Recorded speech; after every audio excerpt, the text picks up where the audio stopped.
Minjun sat in his office that morning, staring at the reports Sungo had compiled. They were useless. Nothing about his past apart from business records. It was as if his life outside of work had been erased. Sungo sighed, leaning against the desk. "I've looked everywhere, sir. It's like the only thing you ever did was study business strategies and methods in a company. There are no photos, no social records, no personal documents from your time in Ghana." Minjun clenched his fists. He knew something was wrong. Flashes of moments haunted him. Laughter under the sun, the sound of waves crashing against the shore, a soft touch against his skin. And Julia. She felt more familiar to him. His jaw tightened. He wasn't going to let her go. If someone had erased his past, he was going to uncover it. That same morning, in the sleek office of her fashion company, Jiyun paced, her fingers tapping impatiently against the desk. The man she had hired stood before her, his expression unreadable. "What do you mean you found nothing?" she asked sharply. The man adjusted his coat. "Exactly that, Ms. Jiyun. There are no clear records of how Julia returned to South Korea.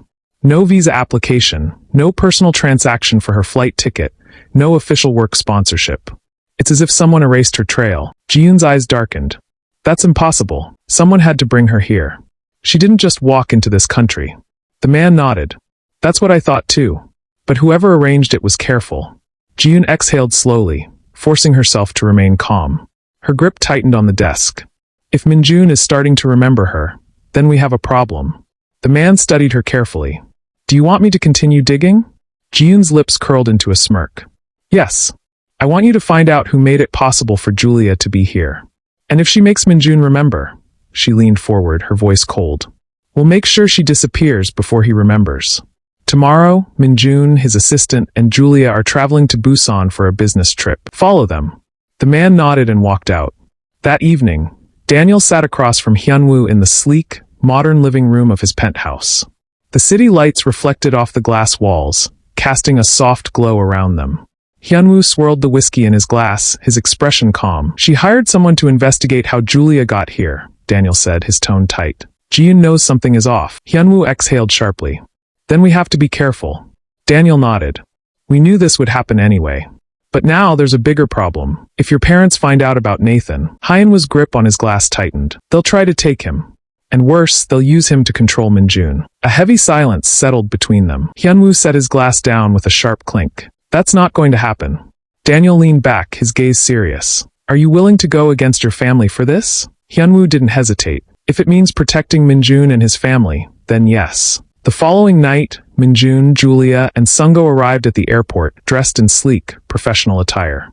The trip was for an important partnership deal, one that required Minjun's presence as CEO and Julia's expertise as a strategist. Julia had traveled for work before, but this trip felt different. Perhaps it was the tension that always seemed to exist between her and Minjun, or maybe it was the weight of secrets neither of them had spoken about. As they boarded the private jet, Julia settled into her seat, keeping her expression neutral. She was used to working under pressure. Minjun, on the other hand, wasn't paying much attention to her, or so he told himself. He reviewed documents, discussing key points with Sungo, but every now and then his gaze flickered toward Julia. There was something about her that unsettled him. It was the nagging feeling that he knew her, far beyond a simple work relationship. By the time they landed in Busan and checked into the luxurious hotel, the city skyline was glowing under the evening lights. Their schedule was packed with just the meeting to be held tomorrow. Yet, despite how professional the trip was supposed to be, Minjun couldn't ignore how effortless it felt being around Julia. During the 30 minutes meeting that was held, she anticipated his needs before he even voiced them, adjusted strategies seamlessly,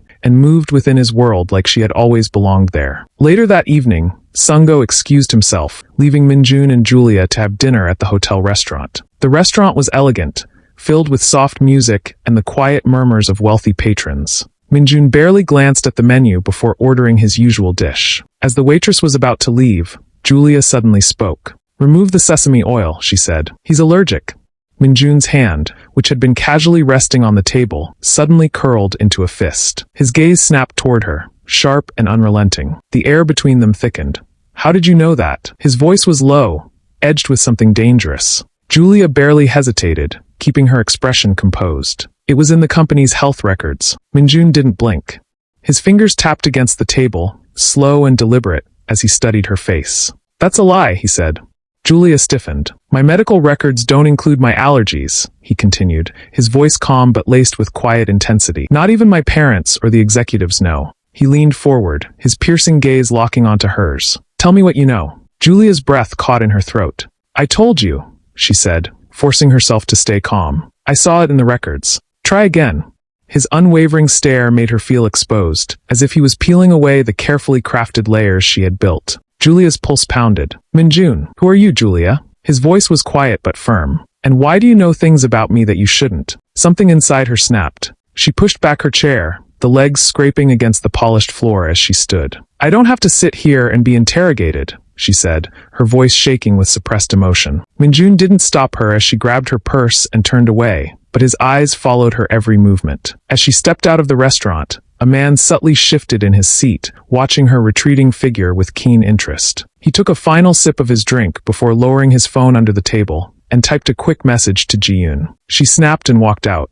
Minjun is suspicious, and he's pushing for answers. After sending the message, he glanced back at Minjun, who was still seated deep in thought. The man smirked to himself. Things were starting to be exciting. That same evening in Seoul, after receiving the message from the man she had hired, Ji-yoon stormed into the lavish Kong estate, her heels clicking against the marble floor. Minjun's father sat in his usual chair, his mother sipping tea with a serene expression. Julia is here, Ji-yoon announced. She's working under Minjun, and he's starting to remember her. The air grew tense. Minjun's mother set her teacup down gently. That woman was not supposed to be here. We made sure of that. How did she even get the opportunity to work at our company when every major company in this country signed the agreement to ensure she would never work in South Korea even if she was qualified? Ji-yoon nodded grimly. I hired someone to investigate in that matter, but I couldn't find out who brought her here. Chairman Kong exhaled deeply. We erased memories of her from Minjun's life, and thanks to the accident, he focused on the business. Ji-yoon clenched her fists. He's digging into his past time in Ghana,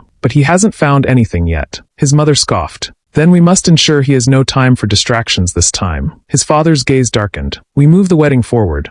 Once he's married to you, this nonsense ends. Ji-yoon smirked. And if she makes him remember? His mother's voice turned ice cold. Then she will be taken care of. As Ji-yoon left the Kong estate, a figure stepped in front of her. Kong Jae-hyuk. His face was unreadable, but his voice was sharp. Do whatever you wanted, Julia. But Minjun must not be hurt again. Ji-yoon smirked. Afraid he'll remember the truth? Jae-hyuk's gaze darkened. Minjun must not be hurt again, he repeated. Ji-yoon let out a low chuckle. Don't worry, we haven't reached that point yet. But if he insists on retrieving those memories, that accident will happen again. If that's what will make him forget about that woman. Jae-hyuk's jaw tightened as he grabbed her wrist. It took him 2 years to recover. Don't you dare pull that stunt again. Ji-yoon's smirk didn't waver. She tilted her head mockingly. Let go of me. Then, with a glint of amusement in her eyes, she added, Getting soft, are we? Weren't you the one who came up with the idea in the first place? And now you're backing out. With that, she yanked her wrist free and she turned and walked away, leaving Jae-hyuk standing there, fists clenched.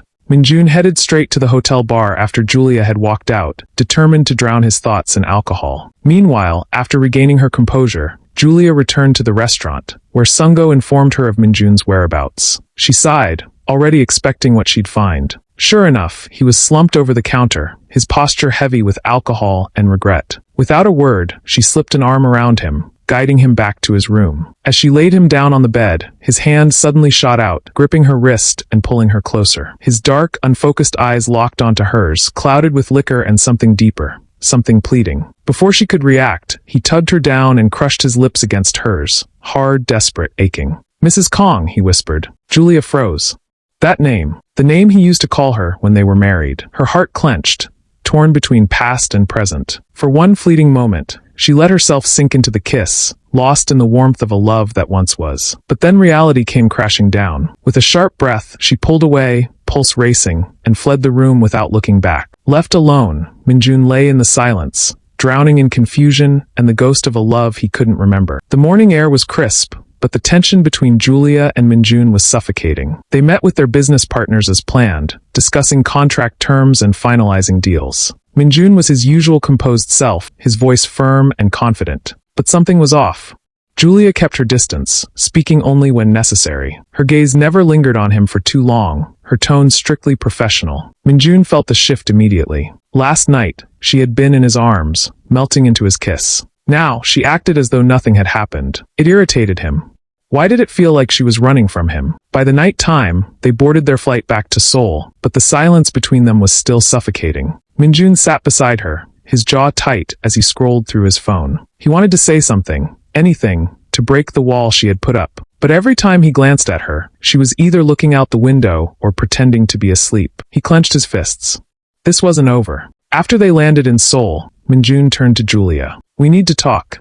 Julia hesitated, her expression unreadable. Before she could respond, his phone buzzed in his hand. His father.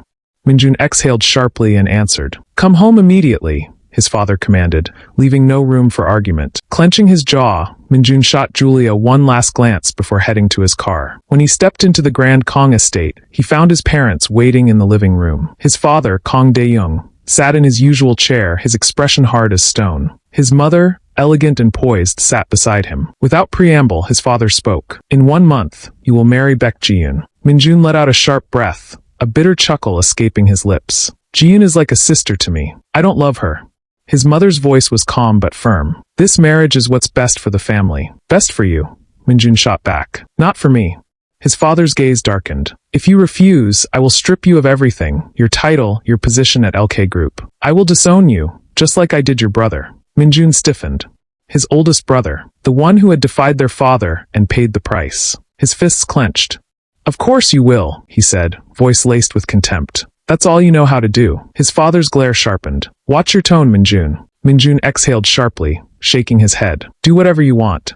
Without another word, he walked out, slamming the door behind him. After he had stormed out of the Kong estate, he sat in his car. Minjun's mind was in turmoil. His father's threats, his mother's calculated reasoning, it all made his blood boil. But despite the chaos, his thoughts kept drifting back to Julia. The kiss. The way she had fit so perfectly against him. The way his lips had moved instinctively, as if they had done so countless times before. And then that name, Mrs. Kong. Minjun exhaled sharply, his fingers brushing against his lips, as if trying to grasp something just out of reach. "Why did it feel so natural?" he muttered under his breath. "Why did I want to kiss her more? Why am I more at ease with her, but not so around Ji-yoon?" His phone vibrated against the dashboard. Ji-yoon. Minjun glanced at the screen, his jaw tightening. Then, without hesitation, he let it ring. That same night, after Minjun ignored her calls, Ji-yoon went to an upscale bar. She sat across from the man, sliding a check across the table. 1 million Korean won, she said, her voice steady despite the storm in her eyes. The man picked up the check, smirking. "And what do you need me to do?" Ji-yoon leaned in, her voice dangerously low. "Continue with your search on how Julia got into South Korea at all costs. Who helped her and who is protecting her. You've investigated before and found nothing, and so use every method you have to find me answers." The man's smirk widened. "Consider it done." The next morning, Julia called Jaiwoo while heading to work. "So, you're telling me he kissed you and called you Mrs. Kong?" Jaiwoo asked, lowering her voice as she dropped Nathan off at school. Julia sighed. "Yes, it just happened. But I stopped it before it went too far." Jaiwoo paused. "Julia, you're not telling me everything. How did it feel?" Silence. Then softly Julia admitted, "Great." Jaiwoo didn't respond for a moment. "He's starting to remember, isn't he?" Julia bit her lip. "It doesn't matter. Even if he does, his family won't let him be with me." Jaiwoo sighed. "What are you going to do?" "Nothing. I'll just keep my distance." At the office, Suo approached her. "Minjun wants to see you." Julia hesitated before making her way to his office. The moment she stepped inside, Minjun shut the door behind her. Before she could react, he closed the distance between them, gripping her waist. "Minjun." His lips crashed against hers. It wasn't soft. It wasn't gentle. It was raw, desperate. A collision of frustration and something deeper. Julia gasped, hands pressing against his chest, pushing him away. "Minjun," she snapped, shoving him hard and slapping him across the face. The sharp sound echoed in the room. Minjun barely flinched. His gaze burned. "I know there's something between us." Julia's breath was unsteady. "You're insane." "I keep dreaming about a woman," he admitted, voice hoarse. "And I suspect it's you." Julia forced herself to remain cold. "Mr. Kong, this is an office." His jaw tightened, but she wasn't done. "And as for whether there was something between us, it's dead." She turned and walked out. Minjun sat at his desk, running a hand through his hair. Then he dialed a number. "Hyunwoo.